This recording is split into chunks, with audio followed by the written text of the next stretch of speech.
So I don't know if you guys know this about me, but I am I was a BFA theater major in college. I went to college for 2 years for acting, dropped out, didn't really like the program.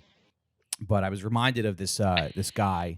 I took Deb out for dinner a couple nights ago, and we passed that old Barnes and Noble on 6th Avenue. It used to be a Barnes and Noble.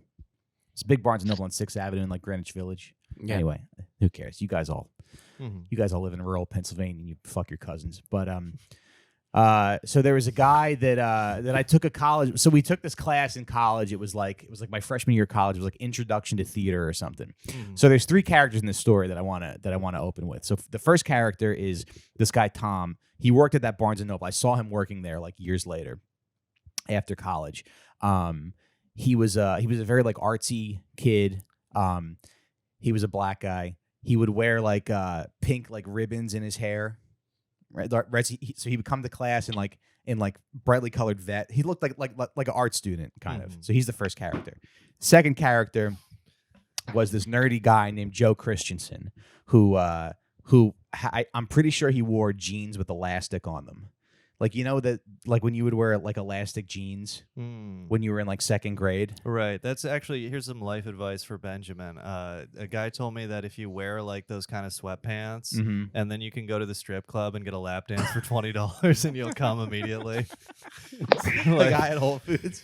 Yeah, guy at Whole Foods. It does feel good, I know. And they have to be like loose enough too. They can't have like been through the dryer a couple times. So that's our life advice for Benjamin for the week. There you go. Is if you're listening to this like 20 years from now, missing your father, you can just take out one of his trusty old pairs of sweatpants, and wear it to the nearest strip club. And a $20, it might cost $30 by that point, but a lap dance will go a long way. I've never come at a strip club. No, me neither. Yeah, that's disgusting. Like, you're a fucking slime ball if you do that. You just come in your fucking sweatpants. Yeah, you just gotta walk around with literally nut on yourself. Take the bus back to you gotta ride back to the Queen Center Mall. You gotta meet your mom for her to buy you pants. Yeah, that's your so mom's cool. like, what happened to these? I just bought you these sweatpants last week, Ronald. Damn, Mom, I don't know. This city's nasty. I think it's all the crime. You tell her a homeless guy came on you. Yo, Mom, I wasn't looking at this homeless guy. Dude, I did put my stroller and my shoes right in the pile of piss yesterday. I was taking the elevator down to the subway, and I rolled right over.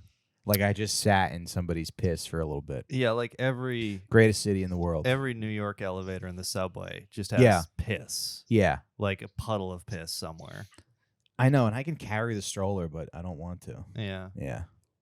Sorry, I interrupted Anyway, your story. okay, so the second character is this guy Joe, who would wear like elastic jeans, very kind of nerdy, like awkward guy. The third character is the professor of the class. His name was Eric something. I think he was like the head of the theater department. And one of the girls that went to the school said that he reminded her of Butters from South Park. Not really by mannerisms, like he didn't sound like Butters, but his attitude was he was kind of like kind of a cheerful guy. So we had this assignment where we were required to write scenes. Everybody had to write like a dramatic scene. So the kid Tom wrote this scene, and the scene was performed by the nerdy kid Joe and this girl. And the scene is like, so Joe is reading this one character. He's reading the character of this guy, and he's doing like a weird voice. Like, I don't know, he's doing some kind of accent where he's like, I don't really. He's playing a guy who's like mad at his girlfriend.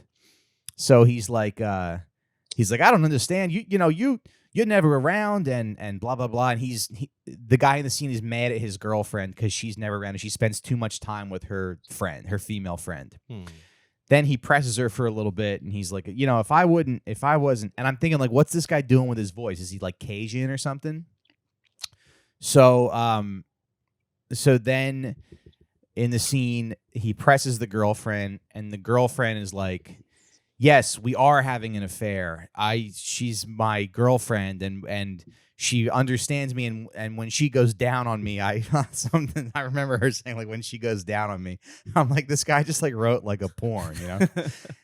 He just wrote like the intro to a porn. So they finish the scene, and then the professor of the class, he's like sitting there, and he's like nodding, he's like slowly nodding his head. Like he just saw something really profound, you know. And he goes, wow, that was really powerful. He's like, and this is a black guy, correct? Like the guy in the scene. And I was like, oh, that's what he was doing with his voice.